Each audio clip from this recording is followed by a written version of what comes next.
Olá, alunos! Olá, internautas! Eu sou o professor Antônio Carlos e vim atender um pedido dos meus queridos alunos.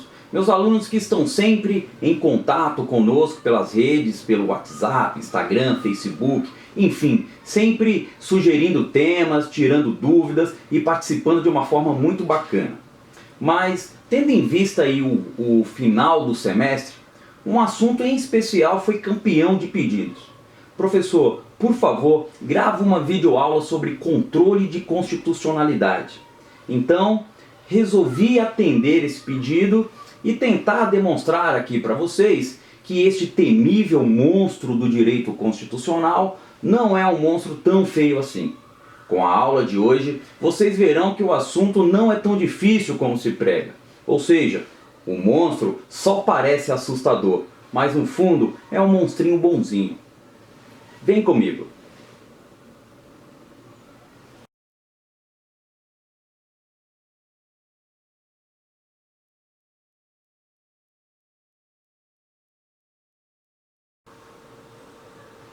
Primeira coisa, o controle de constitucionalidade é a garantia da rigidez e da superioridade hierárquica da Constituição. Então vamos lá, pessoal. Na sua condição de fruto do poder constituinte originário, a Constituição Federal deve se sobrepor à atuação dos poderes constituídos. Ou seja, toda e qualquer lei ou ato normativo infraconstitucional deve estar de acordo com a Constituição.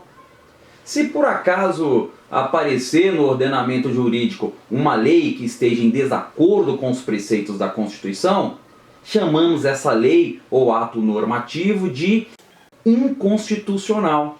E para evitar que o ordenamento jurídico conviva com leis inconstitucionais, temos então o controle de constitucionalidade.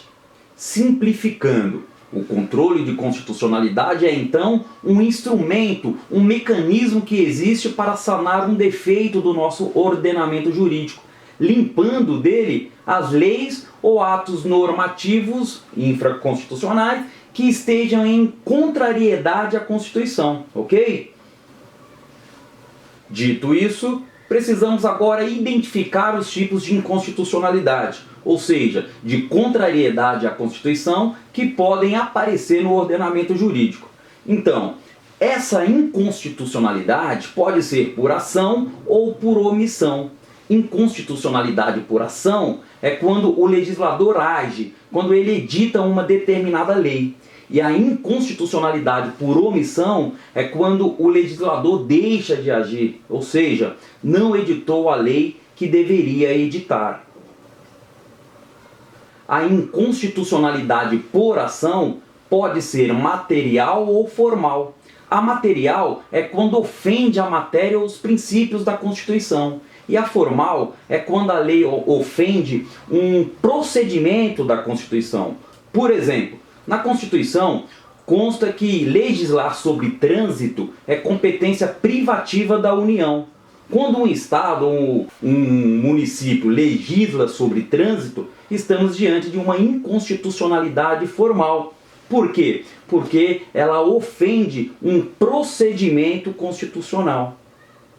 As duas inconstitucionalidades, tanto a material como a formal, são graves e podem estar presentes ao mesmo tempo. E as duas levam à nulidade do ato. Mas, como vimos, pessoal, além da inconstitucionalidade por ação, temos também a inconstitucionalidade por omissão, que é uma inovação constitucional. É o famoso silêncio legislativo. Exemplo, o artigo 37, inciso 7º, diz que o direito de greve dos servidores públicos será exercido nos termos da lei específica. Caso a lei específica não seja editada, obviamente fica ceifado o direito do servidor público a entrar em greve. Ou seja, existem normas que dependem de leis infraconstitucional para que produzam todos os efeitos esperados. E se o legislador infraconstitucional ficou inerte, cabe controle de constitucionalidade por omissão.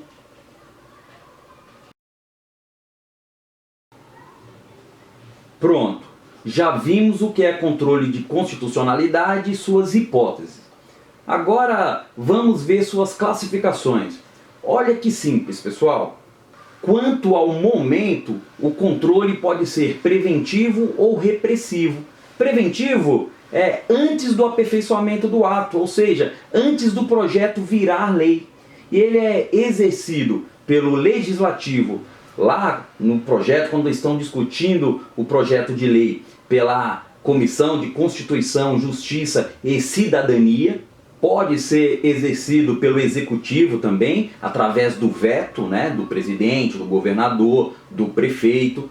E é exercido também pelo judiciário, em casos específicos, quando temos um mandado de segurança impetrado por parlamentar. Veja que o controle preventivo é feito ainda quando estão se discutindo a lei, no projeto de lei, antes dela ser editada. Já o controle repressivo é após o aperfeiçoamento do ato, quando a lei entra em vigor depois de promulgada.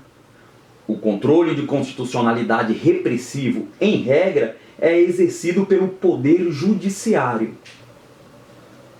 Quanto aos órgãos, temos o controle difuso e o concentrado. No controle difuso, também chamado de modelo americano, qualquer órgão pode exercer o controle e todo cidadão é legitimado.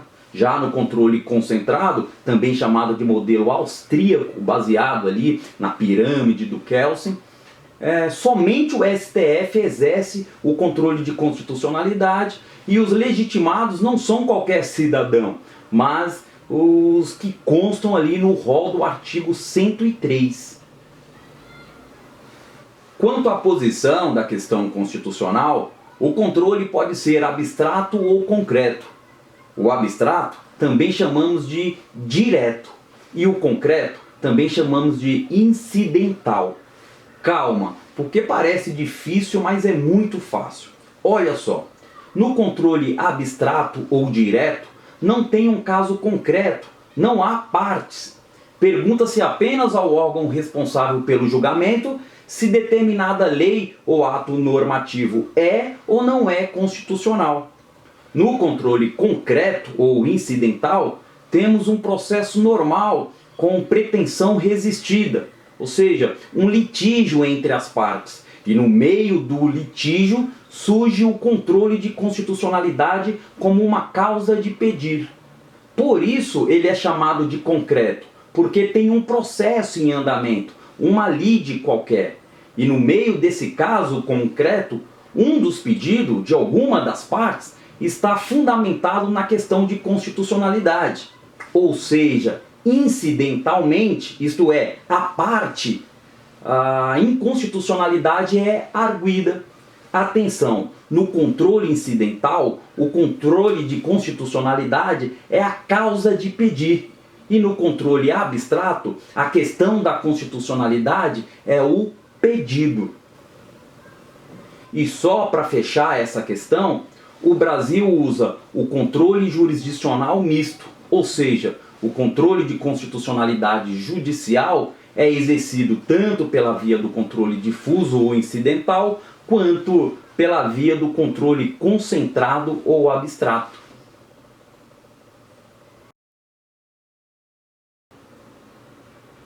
Pronto, pessoal, vocês já sabem toda a teoria do controle de constitucionalidade. Continue conosco, no próximo vídeo vamos falar sobre o controle difuso. Um abraço carinhoso e até a próxima aula.